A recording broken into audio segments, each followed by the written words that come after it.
Hello everyone, स्वागत है आपका एक बार आपके अपने यूट्यूब चैनल स्ट्रॉन्ग इलेक्ट्रिकल पर। जैसा कि थंबनेल पर देखा होगा, आज की इस वीडियो में मैं बात करने वाला हूँ skill test for ITI exam. Skill test के अंदर टॉप 15 एमसीक्यू ऐसे हैं जो एग्ज़ाम की दृष्टि से बहुत महत्वपूर्ण हैं, जो एग्ज़ाम में बार बार पूछे जाते हैं। एग्ज़ाम मतलब जब अपने ट्रेस टेस्ट या स्किल टेस्ट देने जाते हैं तो उस स्किल टेस्ट के अंदर बार बार क्वेश्चन पूछे जाते हैं। वो 15 एमसीक्यू ऐसे हैं जो मैं आज इस वीडियो में बताने वाला हूं।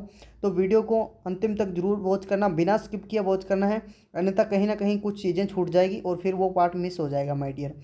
तो चलते हैं, वीडियो को शुरू करते हैं। शुरू करने से पहले आपसे हमेशा रिक्वेस्ट यही रहती है, अगर आप चैनल पर पहली बार विजिट करें तो सब्सक्राइब कर लें, साथ ही बेल आइकन को प्रेस कर लें, क्योंकि इसी तरह का अपडेट हम आपके लिए प्रोवाइड करवाते हैं। क्योंकि आप सारे ये वीडियो मैंने इसलिए बनाया क्योंकि आप लोगों के कमेंट्स आए थे, यूट्यूब पर भी आए थे कि स्किल टेस्ट के लिए वीडियो प्रोवाइड करवाओ कि स्किल टेस्ट आखिरकार होता क्या है। पूरी की पूरी प्रोसेसिंग बताऊंगा माय डियर। कोई भी वैकेंसी आती है माय डियर, मैं पहले बात कर लेता हूँ एग्जांपल के तौर पर। इसरो की वैकेंसी आती है, ठीक है, इसरो कोई भी लेता है, या विक्रम साराभाई स्पेस सेंटर हो, ठीक है, सतीश धवन वाला स्पेस सेंटर हो, national remote sending satellite centre हो, एंड यूआर सैटेलाइट सेंटर हो, कोई भी सैटेलाइट सेंटर हो इसरो का, तो वो स्किल टेस्ट करवाता है, श्योर है। तो स्किल टेस्ट क्या होता है, आपका रिटर्न एग्जाम होगा, रिटर्न एग्जाम के बाद आपका स्किल टेस्ट होता है, ठीक है, जो कि ये केवल गो और नो गो बेस पर होता है। आपका स्किल टेस्ट होता है, अगर आप रिटर्न एग्जाम में आप क्लियर कर जाते हो तो उसके बाद आपका ट्रेड टेस्ट या स्किल टेस्ट होता है। इंटरव्यू जिसको वाइवा बोल सकते हैं वो होता है।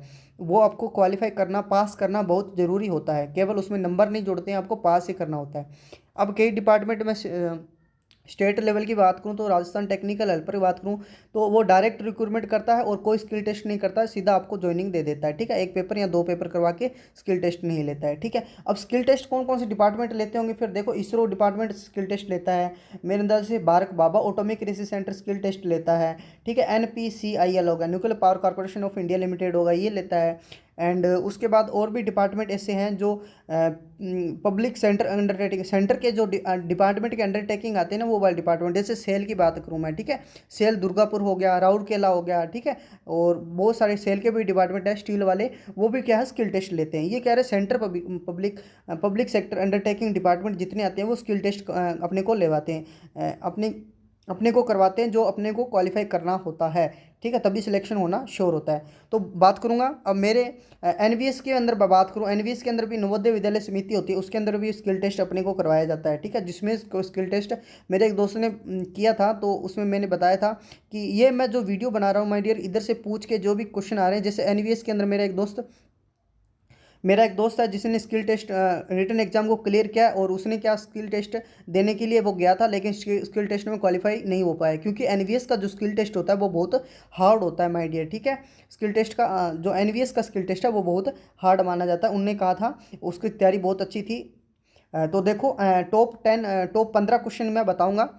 तो चलिए फाइनली बातों को कम करते हैं और वीडियो को स्टार्ट करते हैं, आपका जो टाइम है वो वेस्ट हो रहा है। माय डियर, 15 ये एमसीक्यू टॉप हैं। अगर आप किसी लैब के अंदर या प्रैक्टिकल कर लेते हो तो इससे बाहर कुछ नहीं है माय डियर, है ना, तो कुछ नहीं है।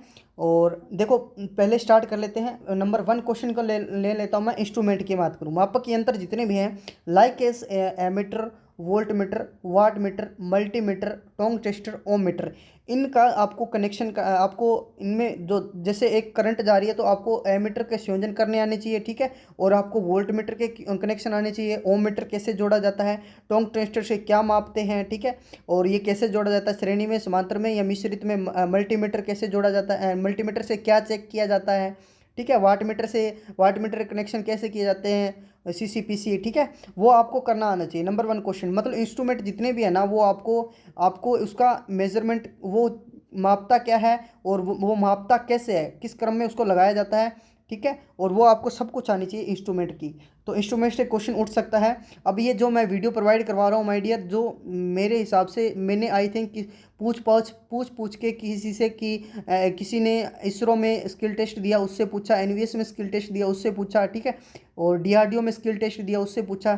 तो पूछ के मैं आपके लिए वीडियो प्रोवाइड करवा रहा हूँ, क्योंकि आपकी डिमांड थी इस वाले टॉपिक पे।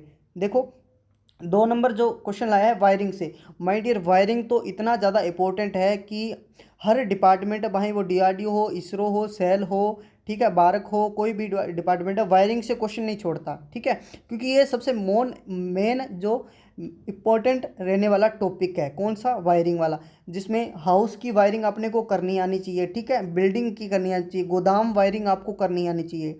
ये तीनों चार चीज़ें हैं, ये प्रैक्टिकली अपने को थ्योरेटिकल चीज़ें अपने पढ़ लेते हैं, पेपर पास कर लेते हैं, लेकिन अपने को प्रैक्टिकली ऐसी चीज़ें नहीं मिलती, ठीक है। इसमें क्या है, जैसे वन वे स्विच का उपयोग करना, टू वे स्विच का जीने की परिपथ हो गया वो वाला, ठीक है, ये सब अपने को करना आना चाहिए। टू वे स्विच है ना, लगाना आने, इनके कनेक्शन अपने को करने आने चाहिए अच्छी तरीके से, प्रॉपर तरीके से, ठीक है। और क्वेश्चन नंबर 3 की बात करूँ, देखो श्रेणी समांतर सीरीज एंड पैरेलल कनेक्शन किसके? रेजिस्टेंस के और इंडक्टर के एंड कैपेसिटर के, तीनों के आपको रेजिस्टेंस को आपको श्रेणी क्रम में जोड़ना आना चाहिए और पैरेलल में जोड़ना आना चाहिए। एंड वो कह रहे हैं उसके हिसाब से कैपेसिटर के कनेक्शन है बहुत इंपॉर्टेंट है माय डियर, बहुत मोस्ट इंपॉर्टेंट है। कैसे मैं बात करूँ, देखो कैपेसिटर आपको हर में ट्यूबलाइट में भी देखने को मिल जाएगा, पंखे में भी देखने को मिल जाएगा।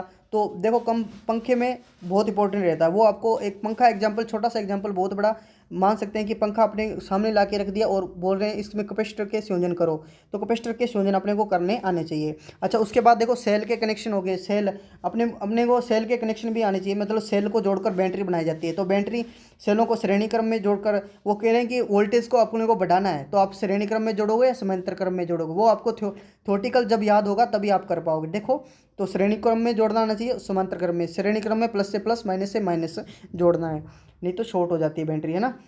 देखो क्वेश्चन नंबर 4 जो है, क्वेश्चन नंबर 4 देख लेते हैं। ट्रांसफार्मर के जो टेस्ट हैं, ट्रांसफार्मर के टेस्ट, एक छोटा ट्रांसफार्मर होगा जो स्टेप डाउन होगा, बेसिकली स्टेप डाउन होगा, वो वाला ट्रांसफार्मर आपको देंगे, छोटा ट्रांसफार्मर होता है, उसमें आपको ओपन सर्किट टेस्ट करवा सकते हैं एंड शॉर्ट सर्किट टेस्ट भी आपको करवा सकते हैं। ट्रांसफार्मर के सबसे मेन इंपॉर्टेंट, सबसे मेन पार्ट पूछ लेते हैं भाई साहब कि कंजर्वेटर कहाँ लगा है, मुख्य टैंक कहाँ है, ऑयल वाला कहाँ है, ऑयल गेज कहाँ है, इसकी वाइंडिंग कहाँ है, ये वाले पार्ट को क्या कहते हैं, ठीक है, ये वाले को क्या कहते हैं, ये प्राइमरी वाइंडिंग है, ये सेकेंडरी वाइंडिंग है, पार्ट पूछ लेता है। और उन पार्ट का यूज़ भी पूछ लेता है कभी बार, इस पार्ट का यूज़ क्या है, तो ये सर्किट एंड यूज़ ये पढ़ के जाइए अगर आपका स्किल टेस्ट है तो।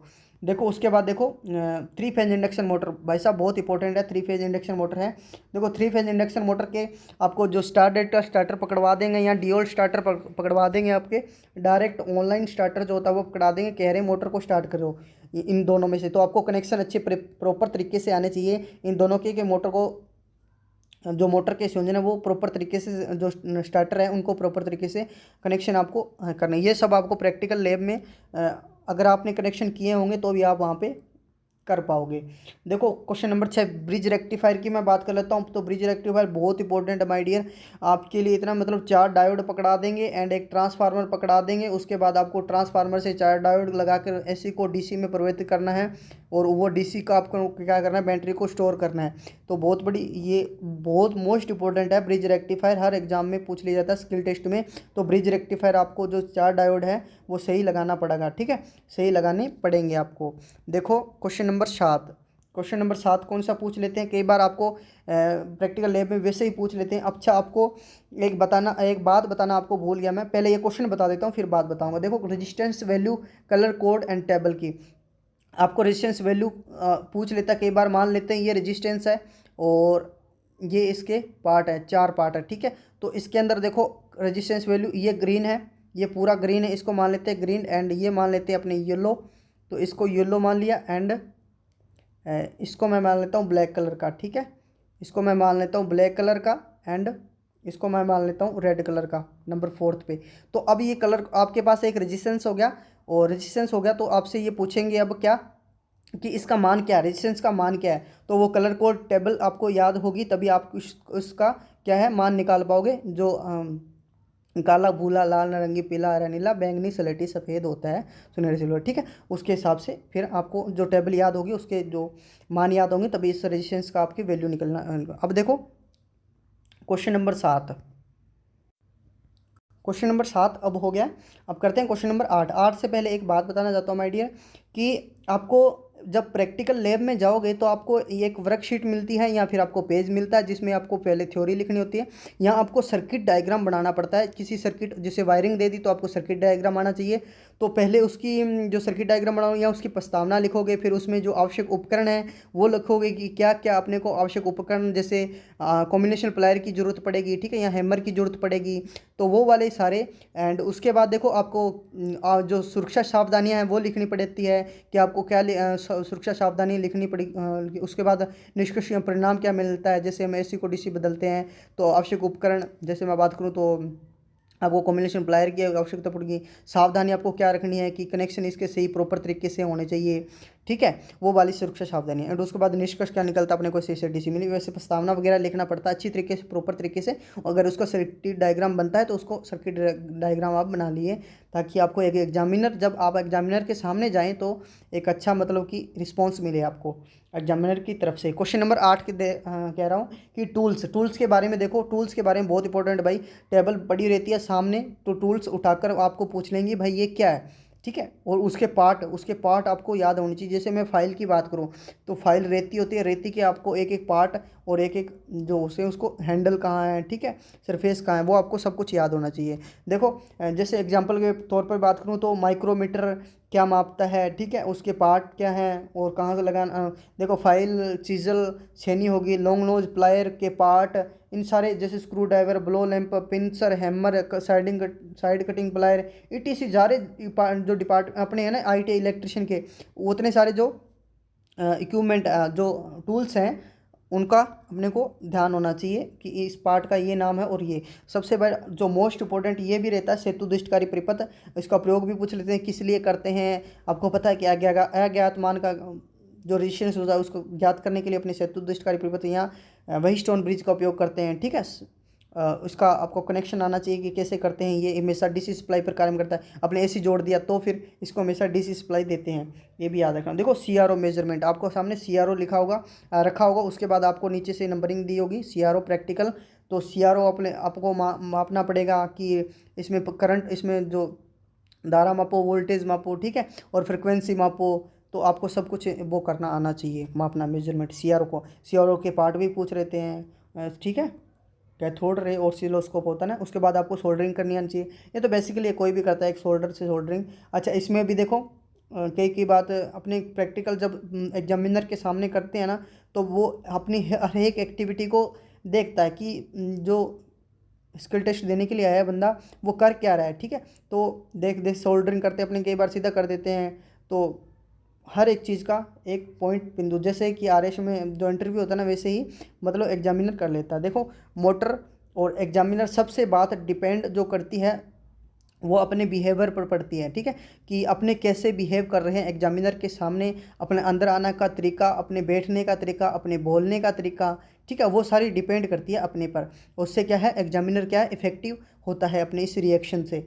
एंड देखो क्वेश्चन नंबर 12 कौन सा, DC motor direction of rotation change करना, ठीक है, डीआरओ।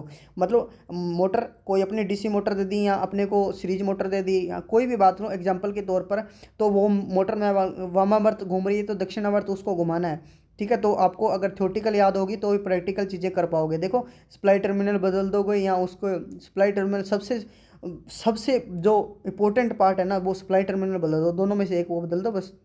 सप्लाई मोटर अगर एंटी क्लॉकवाइज घूम रही है तो वो मोटर क्लॉकवाइज घूमने लग जाएगी, बस उसकी डायरेक्शन आपको चेंज करनी आनी चाहिए। देखो अग्निशामक यंत्र, आपको पता लैब के अंदर अग्निशामक यंत्र भी होते हैं, तो अग्निशामक यंत्र का उपयोग भी आपको करना आना चाहिए। क्या होता है पास, ठीक है, तो वो आग लगा देंगे भाई उसको बुझाओ। तो आपको अगर ना लगाना हो ना यूज़ करना होना तो कैसे करोगे, तो अग्निशामक यंत्र आपको यूज़ करना आना चाहिए तरीके से। क्वेश्चन नंबर 14 देखो वाइंडिंग भी मोस्ट इंपॉर्टेंट है। वाइंडिंग में भी आपको करवा सकते हैं, जैसे पंखे की दे दो भाई पंखे की वाइंडिंग करो, ठीक है, और किसी मोटर की वाइंडिंग करो।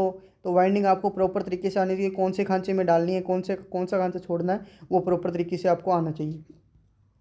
देखो लास्ट क्या है कि देखो ट्यूबलाइट के कनेक्शन आपको आने चाहिए, क्योंकि एनवीएस में बात करूँ नवोदय विद्यालय समिति, उसमें ये बेसिकली छोटे छोटे प्रैक्टिकल होते हैं। जैसे नवोदय विद्यालय समिति में जैसे किसी का पंखा खराब हो गया तो आपको पंखा सही करवाने भेजेंगे, तो आपको प्रैक्टिकल आते होंगे तभी आपको वहीं लगवाएंगे।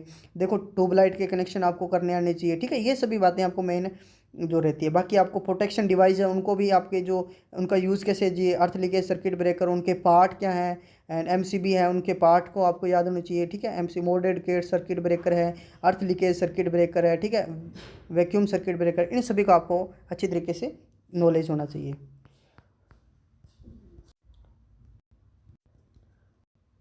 तो ये थे माय डियर 15 टॉप क्वेश्चन जिससे जो बार बार एग्जाम में पूछ लिए जाते हैं। ये मैंने लाया है क्योंकि मैंने किसी से पूछ पूछ कर उनसे यही पूछा था, ठीक है। बाकी अगर आप स्किल टेस्ट के लिए गए हो, आपसे क्या पूछा है तो आप इस वीडियो में कमेंट करके बता सकते हो, जिससे कि किसी अन्य और की हेल्प हो जाए।